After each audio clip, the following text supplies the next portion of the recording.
సహజంగా 40-45 years mid age group ముందు వరకు కూడా మన మెటబాలిక్ యాక్టివిటీ మెటబాలిక్ రేట్ చాలా ఎక్కువ ఉంటుంది. ఏం తిన్నా అరాయించుకోగలం, ఎంత ఎక్సర్సైజ్ అయినా చేయగలం. ఇది one side of the story.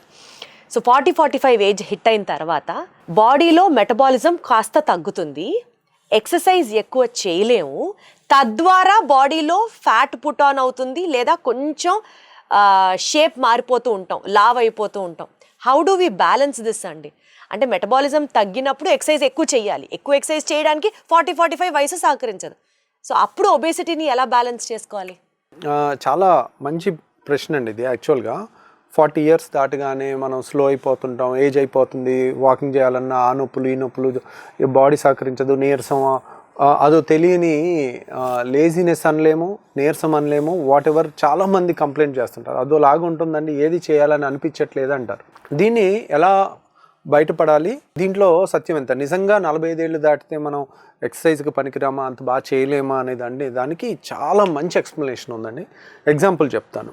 మన బాడీని ఎట్లా స్ట్రెచ్ చేస్తే అట్లా. ఇట్స్ ఏ ఎక్స్ట్రాడినరీలీ డిజైన్ ఉందండి మనకి. బాడీ ఈజ్ అడాప్టబుల్, సిచ్యువేషన్కి తగ్గట్టు అడాప్ట్ అవుతుంది. మనం రోజు కష్టాలు పెడితే చేతులు కూడా బండబారిపోతాయి. ఏది కాయ కష్టం చేసుకునే వాళ్ళ చేతులు ఎలా ఉంటాయి? మామూలు ఎఫ్లూయెంట్ పీపుల్ చేతులు కోమలంగా ఉంటాయి.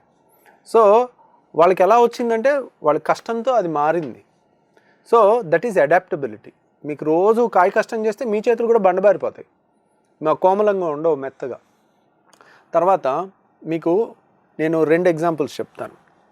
మా చుట్టాల్లో ఒక అమ్మాయి పాప 7th క్లాస్ చదువుతుంది. కింద స్క్వాట్ చేయవి అంటే చేయలేకపోయింది. ఆశ్చర్యం వేసింది నాకు. షీ కుడ్ నాట్ స్క్వాట్ అనమాట. పొరపాటు ఇండియన్ టాయిలెట్కి వెళ్తే షీ కాంట్ సిట్. అంటే ఒక 10 ఏళ్ళ అమ్మాయి కూడా స్క్వాటింగ్ పొజిషన్లో కూర్చోలేకపోతుందంటే you can imagine the situation. అంటే మీరు రోజు స్క్వాట్ చేయకపోతే యువర్ బాడీ ఫర్గెట్స్ దట్.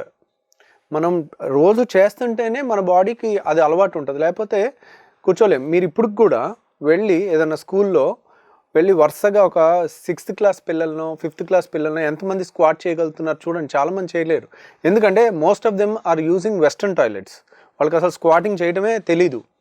పొరపాటును వాళ్ళకి ఇంకేం అవసరం ఉంటుంది స్క్వాట్ చేయడానికి? ఊరికే రోజు స్క్వాట్ చేసి ఏమి ఎక్సర్సైజులు చేసేది ఏమి ఉండదు కదా. When we don't do something మనకి అవసరం లేదంతా ఎట్రోఫీ అయిపోయి మన ఆ స్ట్రెంత్ అంతా మనం కోల్పోతాం. అది తర్వాత నేను రెగ్యులర్గా అన్నీ this is what is happening to your kid అని చెప్పిన తర్వాత వాళ్ళు కాన్షియస్ అయ్యి దాని మీద కొంత ఎఫర్ట్ పెట్టిన తర్వాత now she can do everything. మంచి జిమ్, ఎక్సర్సైజ్ అన్నీ చేస్తుంది. ఇంకొకటి, మన body can stretch to any extent అనే దానికి నేను ఇంకొక ఎగ్జాంపుల్ చెప్తాను. నేను కోవిడ్ ముందు ఎవ్రీడే జిమ్ చేసేవాడిని. సో కోవిడ్లో జిమ్లన్నీ మూసేయటం వల్ల ఐ స్టార్టెడ్, సరే 6 బయటకు వెళ్ళి జాగింగ్ చేద్దాము, వాకింగ్ చేద్దామని మొదలుపెట్టా. ఎక్కడ? లాక్డౌన్ టైంలో సీడ్ యాక్సెస్ క్యాపిటల్ రోడ్ ఉంది కదండి, దాని మీద ప్రశాంతంగా ఉంటుంది. మంతన్ గారి ఆశ్రమం దాకా వెళ్ళి అక్కడ నుంచి పక్కనే కదా సీడ్ యాక్సెస్ రోడ్ అని, దాని మీద జాగింగ్ చేద్దామని వెళ్ళా. టు మై సర్ప్రైజ్ నేను నాన్ స్టాప్గా 1/2 కిలోమీటర్ జాగింగ్ చేయలేకపోయా. ఎందుకు? I never jogged in my life. నేను ఓన్లీ జిమ్, వెయిట్స్ చేశాను కానీ జాగింగ్కి నేను ఎప్పుడు వాడలేదు. నా body is not tune to jogging. So my body forgot jogging. So ఇదేంటిది 1/2 కిలోమీటర్ కూడా పరిగెట్టలేకపోతున్నాను అని I felt like an insult to my age. అప్పుడు నేనేం చేశానంటే ఆ రోజంతా నేను జాగింగ్ వీడియోసే చూశాను. యూట్యూబ్ మొత్తం.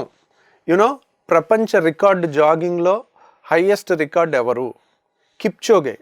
Is a Kenyan runner. Is the only one in the world who ran 42 kilometer full marathon in less than 2 hours.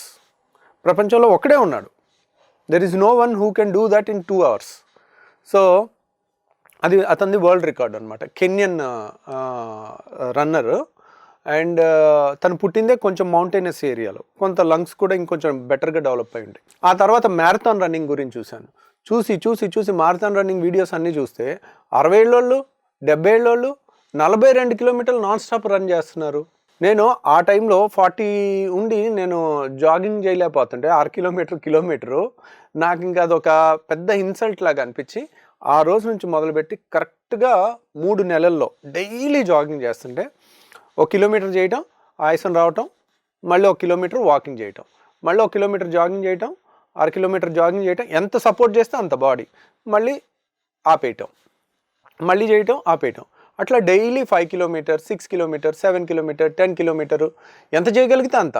అన్నిసార్లు కంటిన్యూస్ జాగింగ్ చేయాలని రూల్ ఏం లేదు. నేనేంటి, నా బాడీ జాగింగ్ చేయటాన్ని మర్చిపోయింది, దాన్ని అలవాటు చేస్తున్నా.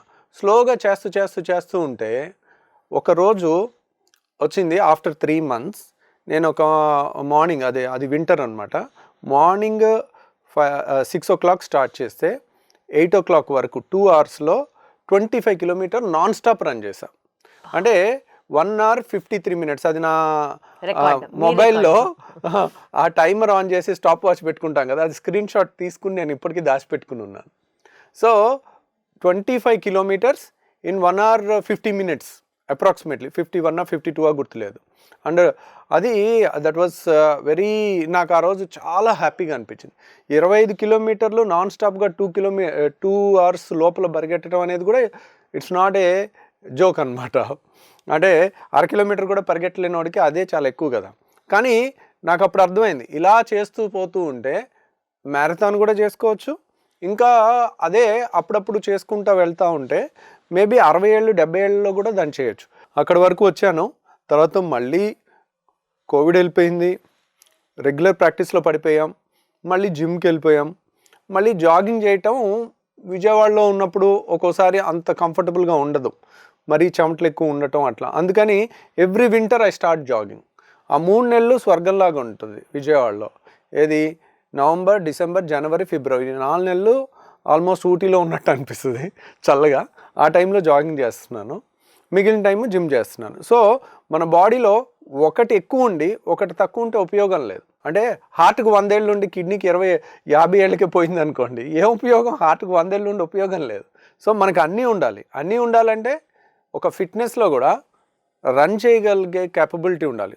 ఓకే, 5 కిలోమీటర్ల పదండి ఇప్పుడు పరిగెట్టి చూపిస్తా అనే ఫిట్నెస్ ఉండాలి, దమ్ము ఉండాలి. తర్వాత అలా అని స్ట్రెంగ్త్ ట్రైనింగ్ లేకపోతే బోన్స్ వీక్ అయిపోతాయి. అంటే జిమ్లో వెయిట్స్ చేస్తుంటాం చూడండి, మనం వెయిట్స్ చేసేటప్పుడు ఈరోజు 2 kgs, 3 తర్వాత ఒక నెల తర్వాత 3 kgs, తర్వాత 5 kgs, తర్వాత 7 kgs, 10 kgs డంబెల్ చేసాం అనుకోండి, ఎక్కువ చేయక్కర్లా, 6 సార్లు చేస్తే చాలు, దానికి ఫుల్ యాక్టివేట్ అయిపోద్ది. అది 24 గంటలు దాన్ని రిపేర్ చేసుకుంటూ ఉంటుంది.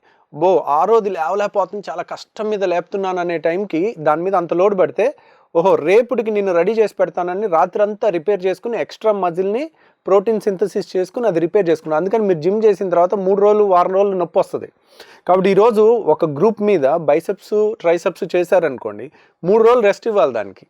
మళ్ళీ రేపు వచ్చి మళ్ళీ బైసెప్స్, ట్రైసెప్సే చేయకూడదు, రేపు క్వాడ్రిసెప్స్ చేయాలి, దాని మీద ఫుల్ లోడ్ వేయాలి, మరీ ఎక్కువ చేయకూడదు. 6 రిపిటీషన్స్, అంటే 6 రిపిటీషన్స్ 3 sets, గ్రాడ్యువల్ ఎస్కలేషన్. అంటే 4 kgs, 5 kgs, 7 kgs అట్లా పెంచాలి. మీరు రిపిటీషన్స్ తక్కువ చేసినా పర్లేదు, గ్రాడ్యువల్ ఎస్కలేషన్ ఉండాలి. మనం చేయలేని వెయిట్ వరకు చేయాలి. అలా అని ఆ ఫైన్ లైన్ దాటకూడదు. మరీ మన బాడీ డ్యామేజ్ అయిపోయేటట్టు ఇష్టం వచ్చినట్టు జిమ్ చేస్తే నడువులు పట్టేటాలు, మెడలు పట్టేటాలు, మళ్ళీ అసలు దేనికి పనికి రాకుండా అయిపోవటాలు కూడా ఉంటుంది. సో ఒళ్ళు దగ్గర పెట్టుకుని స్ట్రెంగ్త్ ట్రైనింగ్ చేసుకోవాలి. నెంబర్ 2, జాగింగ్ చేయగలిగే క్యాపబిలిటీ ఉండాలి. 3 ఉంటేనే ఫిట్నెస్ ఉన్నట్టు. ఫ్లెక్సిబిలిటీ, బాగా జిమ్ తెగ చేస్తూ ఉంటారు మా ఫ్రెండ్ ఒకళ్ళు. మా ఫ్రెండ్ ఎందుకు, నేను కూడా ఒకప్పుడు బాగా చేసేవాడిని, కానీ కింద పడితే ₹1 తీయమంటే మోకాళ్ళు వంగకుండా తీయలేను. సో కొంతమంది అరిచేతులను ఆనిచ్చేస్తుంటారు. యోగా ఫ్లెక్సిబిలిటీ, వాళ్ళకి ఫ్లెక్సిబిలిటీ బాగుంటుంది. నేను చూసానండి మంతెన్ గారి ఫాలోవర్స్లో చాలామంది ఎక్స్ట్రాడినరీ ఫ్లెక్సిబుల్ ఉంటారు. స్ట్రెంగ్త్ ట్రైనింగ్ ఉండదు కానీ ఫ్లెక్సిబిలిటీ ఉంటుంది. కానీ యోగాలో కొంత స్ట్రెంగ్త్ కూడా వస్తుంది. వాళ్ళు తెలియని ఆ కాన్ఫిడెన్స్ కానీ వాళ్ళ ఎనర్జీ లెవెల్స్ కానీ బాగుంటుంది. సో నా ఉద్దేశంలో మాత్రం 3 ఉండాలండి. Jogging, flexibility. అంటే జాగింగ్ అంటే కార్డియో. మీరు పరిగెట్టారనుకోండి, బాడీలో అన్ని మజిల్స్ యాక్టివేట్ అవుతాయి. అన్నిటికీ రక్తం సరఫరా చేసేది ఒక గుండె, కాబట్టి దాన్ని కార్డియో అంటారు. గుండె మీదే ఎక్కువ లోడ్ పడుద్ది. కాబట్టి మీకు హార్ట్ అటాక్స్ రాకుండా ఉండాలంటే ఒక 5 kilometers వాకింగ్ ఆర్ జాగింగ్ చేయగలిగే పరిస్థితి ఉండాలి. స్ట్రెంగ్త్ ట్రైనింగ్, ఎముకలన్నీ గట్టిపడాలి అంటే ఇది. తర్వాత 3వది ఫ్లెక్సిబిలిటీ, యోగా చేసి స్ట్రెచ్చింగ్స్ అన్నీ చేస్తుంటే కూడా ఈ 3 ఉంటేనే ఫిట్నెస్ ఉన్నట్టండి. సో మన బాడీని ట్రైనప్ చేస్తే age is just a number అండి. మనం ఎలా ట్యూన్ చేసుకుంటే అలా 40 ఇయర్స్ దాటితే ఇది చేయలేము అది చేయలేము అనేది అంతా కూడా అపోహ అండి. కానీ 40 ఇయర్స్ దాటితే మెటబాలిజం తగ్గుతుంది అనేది ఫ్యాక్టా సార్? 40 ఇయర్స్ దాటితే మెటబాలిజం తగ్గటం అనేది ఏమి ఉండదు. మెటబాలిజం మనం సోమరిపోతులాగా పడుకుంటే మన మెటబాలిజం స్లో ఉంటుంది. ఓకే. మనం జాగింగ్ చేస్తుంటే మన మెటబాలిజం యాక్టివ్ ఉంటుంది. So that is also కానీ not relevant 40 on అనేది is not a cut off. యూజువల్గా మెటబాలిజం స్లో అవటం కన్నా బాడీలో వయసు రీత్యా మార్పులు వస్తాయి. ఇప్పుడు మీరు ముసలోళ్ళని చూడండి, కండ పోతా ఉంటుంది, వాళ్ళ కండ అంతా చర్మం కింద ఉండే ప్రోటీన్ పోతా ఉంటుంది, చర్మం ఒడిలిపోతూ ఉంటుంది. సో ఇవి age related changes, they are normal. So వాళ్ళు యంగ్ స్టేజ్లో ఉన్నంత చేయలేరు. బట్ నేను చెప్తున్నాను కదా, 75 ఏళ్ళు ఒక ఆయన పరిగెడుతుంటే ఆయనతో నేను పరిగెట్టలేకపోయాను మొన్న. సో ఆయన అలా ట్రైన్ చేసుకున్నాడు బాడీని. సో చాలా రోజుల తర్వాత నాకు గ్యాప్ వచ్చింది, 5 kg అయిపోతుంటే తను నాకన్నా బాగా చేశారు. అంటే సార్ ఇప్పుడు మన వీడియో చూసిన తర్వాత ఒక 60-year-old మ్యాన్ కానీ ఒక 70-year-old లేడీ కానీ still they can tune their body and train their body to workout అంటారా? Slow and steady wins the race. So ఒకే రోజు నేను రేపే కిప్చోగి అయిపోతానంటే కుదరదు. So slow and steady wins up the race. మనం స్లోగా ఈరోజు 1 kilometer చేయండి, పోనీ నడవండి, మీరు జాగింగ్ కూడా చేయొద్దు, స్లోగా ఒక 1/2 kilometer జాగింగ్ చేయండి, మళ్ళీ 30 kilometer వాకింగ్ చేయండి, మళ్ళీ అలా ఒక 6 నెలలు సంవత్సరం. ఇది ఒక మ్యారథాన్ రన్నింగ్ అనేది మ్యారథాన్ అంటే అందరూ 42 kilometers చేయాలని పెట్టుకోకండి. 5 kilometers is more than enough. Everyday గంటలో 5 kilometers చేసి వచ్చేసారంటే 5 kilometers నాన్ స్టాప్ చేస్తే మాత్రం మొత్తం తడిచిపోద్ది. యాక్చువల్గా అయితే బాడీ అంతా కూడా మనకి మొత్తం బట్టలన్నీ కూడా తడిచిపోయేంత చెమట వస్తుంది వింటర్లో అయినా.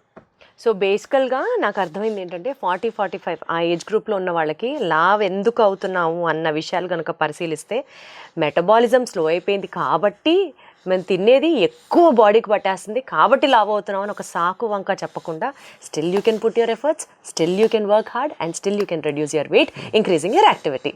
Thank you so much sir for those enlightening words. Okay, thank you.